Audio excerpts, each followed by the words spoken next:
Master minds commerce చదవాలనుకునే 10th inter విద్యార్థుల తొలి ఎంపిక. నమస్కారం గురుగారు. శ్రీమాత్రే నమః. గురుగారు, వారాహి నవరాత్రులు దగ్గరలో ఉన్నాయి కదండి. ఈ నవరాత్రుల్లో అసలు ముఖ్యంగా అంటే నవరాత్రులు అంటే మనకి దసరా నవరాత్రులు ఇవన్నీ చూస్తూ ఉంటాం, గణపతి నవరాత్రులు. వారాహి నవరాత్రులు అయితే మనకి ఈ మధ్య కాలంలో బాగా ప్రాచుర్యం పొందిందండి. మరి ఎవరు చేసుకుంటే మంచిది, ఎలా చేసుకోవాలి అని తెలియని వాళ్ళు ఉంటే మాకు కొంచెం వివరిస్తారా? చాలా మంచి ప్రశ్న వేశారమ్మా. ఈ వారాహి నవరాత్రుల విషయంలో కూడా కొన్ని ఇవి ఉన్నాయి. అంటే వాదోపవాదాలు, కొంతమంది చేయొచ్చని, కొంతమంది ఈ మధ్య ప్రాచుర్యంలోకి వచ్చిన అందరూ చేయాల్సిన అవసరం లేదు, సాత్వికమైనటువంటి దేవతా స్వరూపాలని పూజించుకోవచ్చు అనేటువంటిది ఉంది. కొంతమంది వ్యతిరేకిస్తున్నారు. వ్యతిరేకించే వాళ్ళని చూసి ఆ భక్తులు ఎవరైతే వారాహి అమ్మవారిని నమ్ముకునే వాళ్ళు కొంత బాధపడడం జరుగుతుంది. కానీ ఇక్కడ నేనేమంటానంటే, వ్యతిరేకించే వాళ్ళు ఏమి మిమ్మల్ని ఏదో ఇబ్బంది పెట్టాలని వ్యతిరేకించట్లేదు. వాళ్ళు ఒక సత్యాన్ని చెప్తున్నారు. ఆ సత్యం ఏంటో మనం అర్థం చేసుకోవాలి. ఇప్పుడు కొంతమంది ఉన్నారు మా యూట్యూబ్స్లో కూడా, వాళ్ళు మీరు ఎందుకంత చేస్తున్నారు, అక్కర్లేదు, మీరు నార్మల్గా చేసుకోండి, గుప్త నవరాత్రులు అంటే గుప్తంగా చేసుకోవాలి, బహిరంగంగా చేయకూడదు అని చెప్తున్నారు. కానీ గుప్త నవరాత్రుల గురించి ఎప్పటి నుంచో ఉన్నట్టుంది కదండి. వారాహి అంటేనే గుప్త నవరాత్రులు. వారాహి, శ్యామల ఇవన్నీ గుప్త నవరాత్రుల కిందకే తీసుకుంటారు. అంటే గుప్తము అంటే సీక్రెట్గా అనేది ఒకటే అర్థం కాకుండా, ఇప్పుడు మనకి లలితా సహస్రనామాల్లో కూడా లలిత రహస్యనామాలను ఉంటుంది. లలిత సహస్ర రహస్యనామాలు ఏమిటి, మరి సీక్రెట్గా చదువుకోవాలంటే అలా కాదు. దాని అర్థం ఏంటంటే, చూడ్డానికి నామాలుగా ఉంటాయి కానీ వాటిల్లో రహస్యం ఉంది, రహస్యంగా ఒక శక్తి దాగుంది, రహస్యంగా ఒక అర్థం ఉంది, రహస్యమైనటువంటి ఒక శక్తి అందులో ఉంది, అందులో మీకు తెలియకుండానే ఎన్నో కష్టాలను తీర్చేటువంటి ఒక రహస్యం ఉంది అని చెప్పడం గుప్తం అంటే.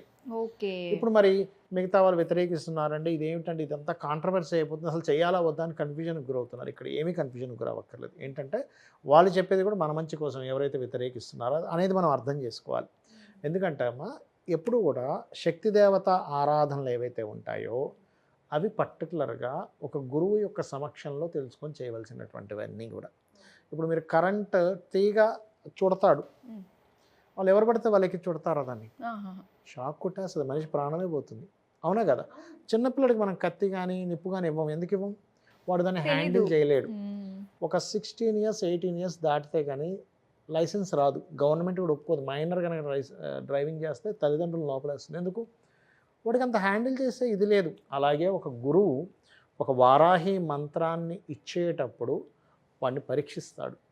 వీడి కామక్రోధాది వికారాదులు వీళ్ళు ఎక్కువగా ఉన్నాయా, వీడు కంట్రోల్ చేసుకోగలడా లేదా. ఎందుకంటే అమ్మ, ఒక శక్తి దేవత అమ్మవారిది మనం చేస్తాం కదా, ఒక ఉపాసన, ఆ దేవతకి మనం భక్తి శ్రద్ధలతో చేసామనుకోండి, తను కాపాడుతుంటుంది మనల్ని. ఎలా అంటే, మీరు ఎవరి మీద కోప్పడ్డారు, ఇలా చేస్తున్నారు, వెంటనే వాడి మీద ఎఫెక్ట్ చూపిస్తుంది ఆ దేవత వెళ్ళి. లేదా మీరు మీ పట్టుకు మీరు పని చేసుకుంటుంటే ఎవడో కావాలని మిమ్మల్ని ఏదో చనుకుదామని చూసారు, అప్పుడు వాడి మీద ప్రభావం చూపిస్తుంది. అయితే ఇక్కడ రెండు ఉన్నాయి, మీరు కోపగించినా వీళ్ళు ప్రభావం చూపిస్తుంది, మిమ్మల్ని ఎవరైనా కావాలని ఇబ్బంది పెట్టాలన్నా దాని ప్రభావం అది చూపిస్తుంది. అంటే శక్తి దేవత లక్షణం అది. ఒక తల్లి అంటే ఏంటి, మంచి ధైర్యంగా ఉండే ఒక తల్లి మీ దగ్గర ఉందనుకోండి, అప్పుడు ఏం చేస్తుంది, ఎవరైనా ఊరుకోరా అంటుంది, సౌమ్యంగా ఫోన్లేనా అన్న వాళ్ళు అని అంటుంది తల్లి కదా. అలాగా వీళ్ళకి పొరపాటున కనుక వీళ్ళకి కామక్రోధాది వికారాదుల మీద వీళ్ళకి సరైనటువంటి పట్టు లేదనుకోండి అమ్మ, ఎవరి మీద పడితే వాళ్ళ మీద కోప్పడ్డారు, అప్పుడు ఏమవుతుంది, ఈ శక్తి వెళ్ళి వాళ్ళకి ఇబ్బంది కలిగిన ఈ శక్తి వల్ల వాళ్ళు అమాయకుల ఇబ్బంది కలిగినందుకు మళ్ళీ ఈ పాపం వీడికి చుట్టుకుంటుంది. అంటే నువ్వు నీ కంట్రోల్ లేకుండా నువ్వు ఒక అస్త్రాన్ని ప్రయోగించినట్టే కదా. అవును అవును. ఇప్పుడు ధర్మయుద్ధం కరెక్ట్ కానీ అధర్మయుద్ధం కరెక్ట్ కాదు. ఇదొక యుద్ధం అనుకుందాం కాసేపు. అంటే నువ్వేదో అన్నావు, గబుక్కున వాళ్ళని కోప్పడ్డావు, నీకు సరైన అవగాహన లేదు, దాని ద్వారా దేవత వెళ్ళి అక్కడ ఒక ఇది జరిగింది, అప్పుడేంటి ఫలితం? అవును, దాని ఫలితం దాని ధర్మం అది చేసింది, ఆ దేవత ధర్మం ఆ ధర్మం చేసింది. కానీ నువ్వు సరిగ్గా లేకపోవడం వల్ల వాళ్ళు ఇబ్బంది పడినందుకు మళ్ళీ ఆ కర్మ నువ్వు అనుభవించాలి. అందుకని అయ్యా, మీరు దాని మీద పూర్తి అవగాహన లేకుండా నియమ నిబంధనలు, శుచి శుభ్రత ఏమి పాటించకుండా చేయకండి అంటారు. శుచి అనేది ఒకటి ఉంటుంది. అంటే ఏమిటి, ఆ దీక్షలా తీసుకున్నప్పుడు ఆ 9 రోజులు మీరు పటం పెట్టుకొని కొంచెం తీవ్ర సాధనలు చేసేటప్పుడు నార్మల్గా చేసుకోవచ్చు. నార్మల్గా ఎవరైనా దీపారాధన చేసుకుని ఎవరు వ్యతిరేకించట్లేదు దానికి.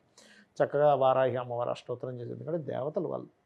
ఇప్పుడు మాతృకులమ్మ వాళ్ళు, అష్టమాతృకలు అంటారు. అష్టమాతృకల్లో లక్ష్మీదేవి కూడా ఒక మాతృక, మహాలక్ష్మి కూడా మాతృకే. అలాంటి మరి అష్టమాతృకలో మళ్ళీ మహాలక్ష్మి ఉందని మానేయట్లేదుగా మనం. అవును. కొంతమంది సప్తమాతృకలు అంటారు, అష్టమాతృకలు ఉన్నారు యాక్చువల్గా. అయితే ఇక్కడ ఏంటంటే ఈ అష్టమాతృకలో ఎవరు మనకు చండీలో కనబడుతుంది,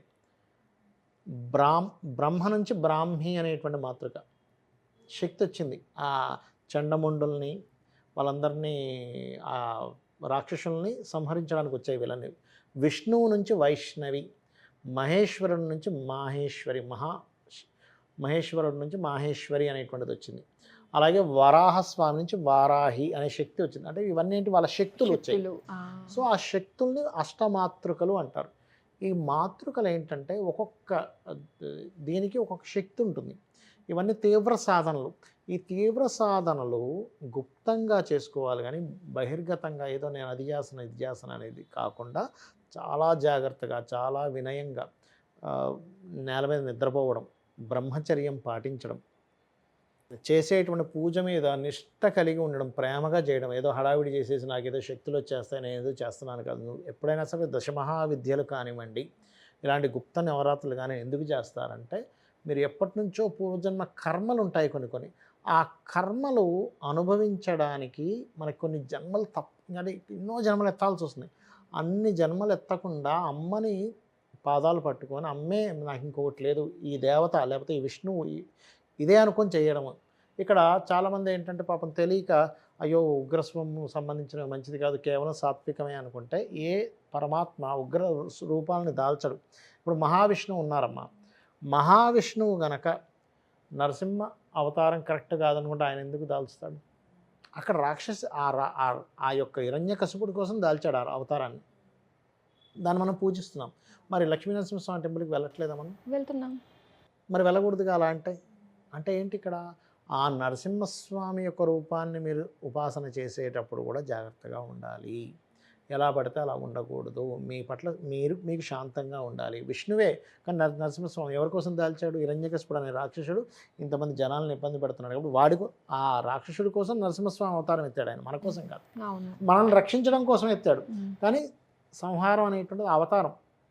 వరాహ అవతారం కూడా మరి విష్ణువేగా. మరి అలా ఏంటంటే ఈ యొక్క తీవ్రమైనటువంటి సాధనలని గురువు మనకి 1 సంవత్సరం 2 సంవత్సరాలు వీళ్ళు కరెక్ట్ వీళ్ళు ఇస్తే ఏమీ రాంగ్గా ఎక్కడ యూజ్ చేయరు. ఎందుకంటే ఇవన్నీ ప్రయోగాలు.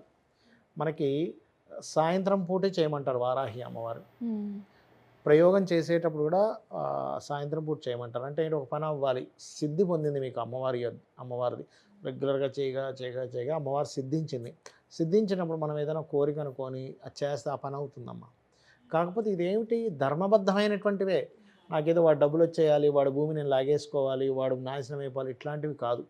అలాంటివి కనుక ఎవరైనా చేద్దామని చూస్తే వాడిని వదిలి వెళ్ళిపోతుంది అమ్మవారు. ధర్మానికి కట్టుబడి ఉంటాయి ఇవన్నీ కూడా, అధర్మానికి కట్టుబడి ఉండవు. కాబట్టి ఏంటంటే ఇవి మనం అర్థం చేసుకోవాలనేటువంటి భావనతోనే కొంతమంది వ్యతిరేకిస్తుంటారు. దీనికి మీరు చక్కగా పటం పెట్టుకొని చక్కగా శ్రీ సూక్తంతో కూడా చేసుకోవచ్చు. వారాహి అమ్మవారి యొక్క నామాలు పూజ చేసుకోవచ్చు, వారాహి అష్టోత్తరాలు చేసుకోవచ్చు. తాటి బెల్లంతో చేసినటువంటి పదార్థాన్ని నైవేద్యంగా పెడతారు. కొంతమంది తామసికమైనటువంటి సంబంధించినవి చేసేటువంటి వాళ్ళు మధువు కూడా పెడతారు. మీకు మధువు మాంసం కూడా పెట్టేవాళ్ళు ఉంటారు. వామాచారము కౌలాచారంలో చేసేవాళ్ళు, మామూలుగా దక్షిణాచార పద్ధతిలో చేసేవాళ్ళు సాత్వికమైనటువంటి దాంట్లో చేస్తూ ఉంటారు. అంటే వాళ్ళకి ఏదనిపిస్తే అమ్మవారికి ఏది పెట్టాలనిపిస్తే వాళ్ళ భావన బట్టి అది పెడతారమ్మా. ఇక్కడ ఏంటంటే మనం అన్ని కలగాబులగా చేసేసాం. కానీ ఇప్పుడు మాంసం తింటున్నాము, మాంసం తినే వ్యక్తి ఉన్నాడు, ఉదాహరణకి మాంసం తినేదే అమ్మవారికి పెడతాడు. తినని వ్యక్తి ఉన్నాడు, సాత్వికంగా ఉంటాం, నరసింహస్వామి మన విష్ణు అనో లేకపోతే మనకి లలిత అమ్మవారితో చేస్తున్నాం, మనం అప్పుడేం పెట్టంగా, మహాలక్ష్మికి చేస్తున్నాం, పెట్టాం. కానీ కొన్ని ప్రదేశాల్లో మహాలక్ష్మికి కూడా శ్మశానంలో చేసి అక్కడ మందు మాంసం పెట్టే సాంప్రదాయాలు కొన్ని ఉన్నాయి. ఒక్కొక్క సాంప్రదాయం ఒక్కొక్కటి. నేను ఇది చెయ్యను, ఇది చెయ్యకు, నువ్వు వాటి జోలికి వెళ్ళినప్పుడు కొన్ని పద్ధతులు ఉన్నాయి, కొన్ని నియమ నిబంధనలు ఉన్నాయి, కొన్నిటి నువ్వు జాగ్రత్తగా ఉండాలి, ఎలా పడితే అలా ఉండడానికి వీలు లేదు. చాలామంది సాత్వికమైన రూపం కదా మహాలక్ష్మి పూజ చేసినప్పుడు ఒక అబద్ధం ఆడకూడదు తెలుసా. సత్యనారాయణ స్వామి వ్రతం చేసినప్పుడు ఒక అబద్ధం ఆడకూడదు, చేసిన తర్వాత నుంచి కూడా. కానీ ఎవరు పాటిస్తున్నారు? అది చాలా కఠినమైన. మీరు కనుక మహాలక్ష్మి పూజ రోజు చేస్తూ సత్యనారాయణ స్వామి వ్రతం కనుక ఎప్పటికప్పుడు చేయించుకుంటే మీరు ఒక్క అబద్ధం ఆడకుండా ఉండండి. మీ నోటికి ఎంత వాక్శక్తి వస్తుందంటే మీరు అన్నది అన్నట్టుగా అయి తీరుతుంది. అది అంత పవర్ ఉంటుందమ్మా. ఓకే, నిజంగా చాలా బాగా నేను తెలియజేశారు. వ్రతమేమో సత్యనారాయణ స్వామి, ఆడేదేమో అబద్ధాలు. ఇంకా అబద్ధాలు. మీకు వ్రతం అసలు అక్కడ నాన్ సింక్ అక్కడే తెలుస్తుంది సింక్ మనకి. లేదు కదా అక్కడ. అది చాలా మంచి విషయాలు మాతో షేర్ చేసుకున్నందుకు ధన్యవాదాలు గురువు గారు. శ్రీమాత్రే నమః.